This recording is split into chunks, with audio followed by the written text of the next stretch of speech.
தேசிய ஜனநாயக கூட்டணி சேனை வீரர்கள் கூட்டத்திற்கு தகுதியோடு தலைமை பொறுப்பினை ஏற்றிருக்கின்ற உன்னிகிருஷ்ணன் அவர்களே, தொகுதி அமைப்பாளர், வரவேற்புரையாற்றியிருக்கின்ற எம் முருகராஜன் அவர்களே, இந்த நிகழ்ச்சியிலே கலந்து சிறப்பித்துக் கொண்டிருக்கின்ற எங்களுடைய மாவட்ட கழக அவைத்தலைவர், இத்தனைக்கு மேலாக நிகழ்ச்சியிலே கலந்து சிறப்பித்துக் கொண்டிருக்கின்ற கழகத்தின் நிர்வாகிகளே, தேசிய ஜனநாயக கூட்டணியின் நிர்வாகிகளே, உங்கள் அனைவருக்கும் மாலை வணக்கத்தினை தெரிவித்துக் கொள்கின்றேன்.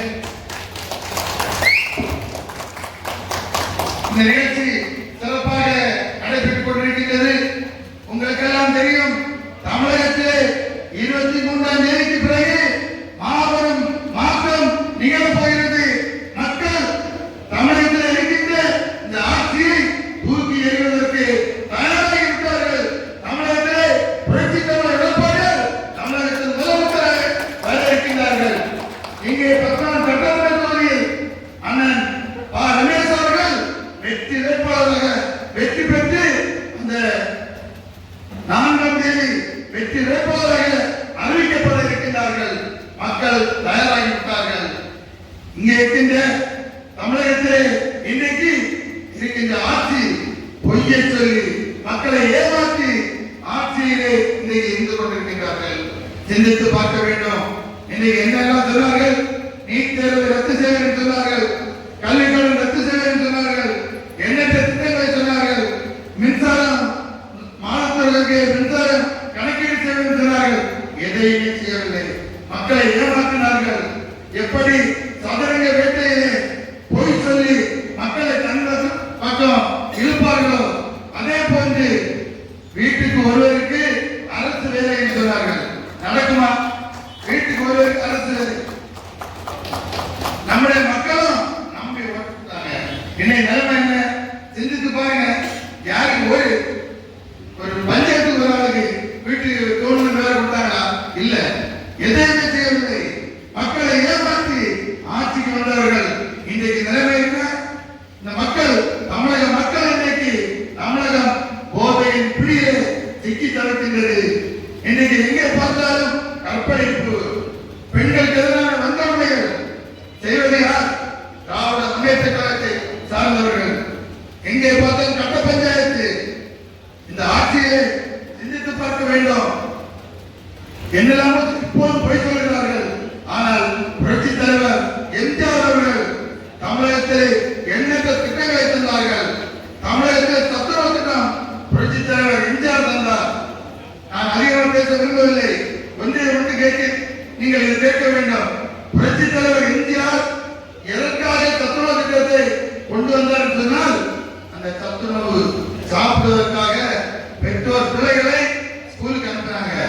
நிறைய பிள்ளைங்க பள்ளி படிப்பை படித்தார்கள். இதை புரட்சி தலைவர் அம்மா அவர்கள் தாலிக்கு தங்கம் திட்டத்தை கொண்டு வந்தாங்க. 10 வரை படித்தவர்களுக்கு 25,000 ரூபாயும் 50,000 ரூபாயும் 25,000 ரூபாய் 4 கிராம் தங்கம். இதே பட்டப்படி படித்தவர்களுக்கு 50,000 ரூபாய் 1 பவுன் நகை தங்கம். இப்படி புரட்சி தலைவர் அம்மா அவர்கள் கொடுத்தார்கள். எதற்காக சொன்னால், இங்கே இருக்கின்ற மகளிர் எல்லாம் பட்ட படிப்பை படிக்க வேண்டும் என்பதற்காக கொடுத்தார்கள். புரட்சி தலைவர் எம்ஜிஆருடைய சத்துணவை உண்பதற்காக குழந்தைகள் பள்ளிக்கு சென்றார்கள். ஆனால் இன்றைக்கு நிலைமை என்ன? இதை நீங்கள் வீடு வீடாக சொல்ல வேண்டும். இன்றைக்கு தாய்மார்கள் பிள்ளைகளை ஸ்கூலுக்கு அனுப்ப பயப்படுறாங்க. ஸ்கூல்ல படிக்க பிள்ளைகளுக்கு போதை மாத்திரை இருக்கு, கஞ்சா இருக்கு, அபிதி இருக்கு, போதை பொருட்கள் ஸ்கூலுக்குள்ள காலேஜ் படிக்க பிள்ளைகள் இருக்கு. பெற்றோர் 5 இருக்காங்க. பிள்ளைகள் காலேஜ் அனுப்பினா பெரிய போதைக்கு அடிமையாகி வீட்டுக்கு வராங்க. இன்றைக்கு குற்றங்கள் செய்வது யாருன்னு சொன்னால் கல்லூரி படிக்கின்ற மாணவர்கள், இளைஞர்கள். இன்னைக்கு எங்கே பார்த்தாலும் போதை. இந்த தமிழகம் இன்றைக்கு தலைமுறையக்கூடிய சூழ்நிலை. இன்றைக்கு சட்டம் ஒழுங்கு சரியில்லை. இதெல்லாம் மக்கள் பார்த்துக் கொண்டிருக்கின்றார்கள். இதையெல்லாம் வீடு வீடாக நீங்கள் போய் சொல்ல வேண்டும். மக்களை எடுத்து சொல்ல வேண்டும். தமிழகத்திலே இனி இப்படி ஒரு ஆட்சி வந்தால் தமிழகத்தை யாராலும் காப்பாற்ற முடியாது. நீங்கள் ஒன்றை சிந்திக்க வேண்டும். இதற்கு முன்பு இருந்த மனோதர் அவருடைய வீடு யாருக்குமே தெரியாது.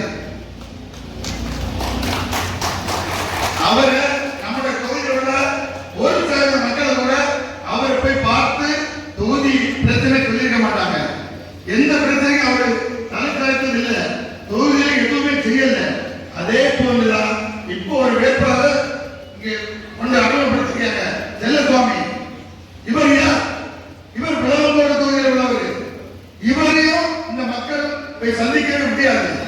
நீங்க மக்களுக்கு சொல்லணும், நம்முடைய தொகுதியிலிருந்து இன்றைக்கு ரமேஷ் அவர்கள் ஏழை எளிய மக்களுக்காக 24 மணி நேரமும் உழைக்கக்கூடியவர், மக்கள் தொண்டன். அவரை வெற்றி பெற செய்யத்தான் ஒரு தொகுதி பிரச்சனைக்கு, உங்களுடைய பிரச்சனைக்கு அவர் ஓடோடி வருவார் என்ற உண்மை நீங்க சொல்லணும். இல்லைன்னா முன்னாடி ஓட்டு போட்டு மனசங்கராஜ எல்லாம் முடிஞ்ச பிறகு மக்கள் எல்லாம் திட்டுறாங்க, பார்க்க முடியல, எதுவும் செய்யல அப்படின்னா. அதே மாதிரி ஒரு சூழல் இனி வரக்கூடாது. கம்யூனிஸ்ட் வெற்றி பெற்ற என்ன செய்வான், கொடி பிடிப்பான், ஆர்ப்பாட்டம் பண்ணான், இவ்வளவுதான் நடக்கும். உண்டியல் வேற எதுவுமே தொகுதியில் நடக்குது. தொகுதியில நல்ல காரியம் நடக்கணும்னு சொன்னா புரட்சி தலைவர் எடப்பாடியார் ஆட்சி தமிழகத்தில் வர இருக்கின்றது. இங்கே மாநிலத்தை சார்ந்த ரமேஷ் வெற்றி பெற்றால் எண்ணற்ற திட்டங்கள் இந்த மாவட்டத்துக்கு வரணும்.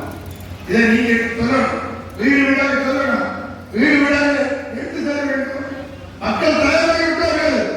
நீங்கள் மக்களை சந்தித்து வாக்களை பெற வேண்டும். இங்கே இருக்கிற ஒவ்வொரு தலைவர்களும், நீங்க ஒவ்வொரு நிர்வாகிகள் இருக்கின்றீர்கள். நீங்கள் பாரதிய ஜனதா கட்சியின் வேட்பாளர் நீங்க தான். நீங்க சிந்திக்கணும், நம்மளோட வேட்பாளர் நீங்க இருக்கிற கூட்டுல அதிக வாக்குகள் வாங்கி காட்ட வேண்டிய உங்க கடமை. நீ ஃபர்ஸ்ட் உங்க எதிர்ப்பாங்க. முக்கியமான தலைவர்கள் இருக்கிற எண்ணற்ற நிர்வாகிகள், மாவட்ட பொறுப்பாளர்கள், பேரூர் செயலாளர்கள், ஊராட்சி பொறுப்பாளர்கள், நீங்க இருக்கிற கூட்டுல ஃபர்ஸ்ட் அதிக வாக்குகள் வாங்கிட்டு உறுதி செய்யணும். அதிக வாக்குகள் வாங்கணும். எல்லா பகுதிகளும் இன்னைக்கு அண்ணன் சொன்னார்கள், கட்டத்தோட கண்ணனூர், வெள்ளவூர், குமாரபுரம், இப்படி சில பஞ்சாயத்துகள் சொன்னாங்க. இன்னைக்கு அண்ணாதோட முன்னேற்ற கழகம் நாங்கள் 10 மாதமாக ஒவ்வொரு இந்த பஞ்சாயத்துகளிலே கூத்தாக நான் மட்டுமல்ல, எங்களுடைய தொகுதி பொறுப்பாளர், எங்களுடைய மாவட்ட பொறுப்பாளர் அனைவரும் சென்று கூத்தாக சென்று ஒவ்வொரு கூத்திலும் 10 குடும்பங்களை எடுத்து செல்கிறோம். அதுபோக எண்ணற்ற இளைஞர்கள் எங்கள் சேர்ந்திருக்காங்க. அனைவரையும் நாங்கள் கண்டிப்பாக அனைவரும் உறுதிமொழி எடுத்திருக்காங்க. அனைவருக்கும் பயிற்சி கொடுத்திருக்கோம்.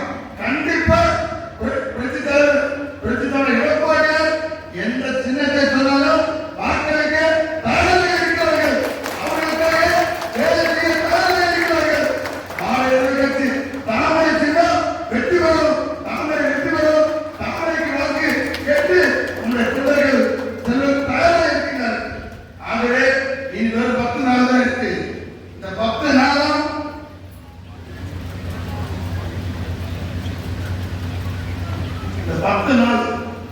இந்த 10 நாள் நம்முடைய பூத்துல முக்கியமான நாள். இப்ப பாரதிய ஜனதா கட்சி தான் எல்லா பூத்துலையும் ஆள் இருந்தோம். அதிமுக எல்லா பூத்துலையும் ஆள் இருக்கு. நம்ம எல்லாம் சேர்ந்து நாளைக்கு இந்த கூட்டம் வச்சிருக்காங்க.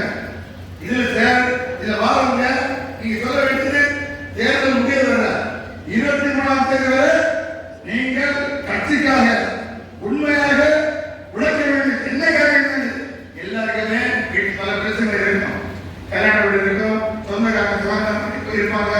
இது எல்லாமே ஒதுக்கி வைக்கணும். ஒதுக்கி வச்சுட்டு நம்ம சார்ந்திருக்கிற கட்சிக்கு நாம் செய்ய ஒரே ஒரு பிரதிபலன், தேர்தல் சமயத்தில் முழுமையாக வேலை பார்க்கிறத நம்ம சார்ந்திருக்கிற கட்சி செய்ய பிரதிபலன். நாம இன்னைக்கு தலைவரிசை கட்டிட்டு இருக்காங்கன்னா இந்த கட்சி நம்ம தூரம் இதை காப்பாற்ற வேண்டியது நாம தேர்தலில் இந்த கட்சிக்காக வீடு வீடாக சென்று நம்மளால எவ்வளவு ஓட்டு வாங்க முடியுமோ அதை கண்டிப்பா வாங்கி கொடுக்கணும். நீங்க நான் தலைவர், நான் இந்த பொறுப்பில் இருக்கேன்னு சொல்லிட்டு பாருங்க வெளியில. ஆனா உங்க பூத்துல அதிக வாக்குகள் வாங்கி காட்டினாதான் உங்களை எல்லாரும் மதிப்பாங்க. புரிஞ்சுக்கிறேன். நீங்க அதிக வாக்கு வாங்க எல்லாருக்குமே தெரியும் இந்த பூத்துல எவ்வளவு ஓட்டு இந்த பூத்துல வாங்கி இருக்கீங்க எல்லாருக்குமே தெரியும். ஆகவே நீங்க அதை பதிவு பண்ணணும். ஃபர்ஸ்ட் நிர்வாகிகள் நீங்க கண்டிப்பா ஒரு உறுதிமொழியா இருக்கணும். எனக்கு பூத்துல நான் அதிகப்படியான போராடுறது பாதிக்காத வாக்களை நான் வாங்குவேன் அப்படின்னு நீங்க சவாலை ஏற்றுக்கொள்ளணும். நம்முடைய வேட்பாளர் இப்ப வெற்றி வைக்கலன்னு சொன்னா பெரிய கஷ்டம். நம்முடைய புரட்சி தலைவர் எடப்பாடி கரத்தை இங்கே ரமேஷ் அவர்கள் வெற்றி பெற்றாக வேண்டும். ஆகவே அனைவரும் அனைத்து வேலைகளையும் ஒதுக்கி வைத்துவிட்டு 23ஆம் தேதி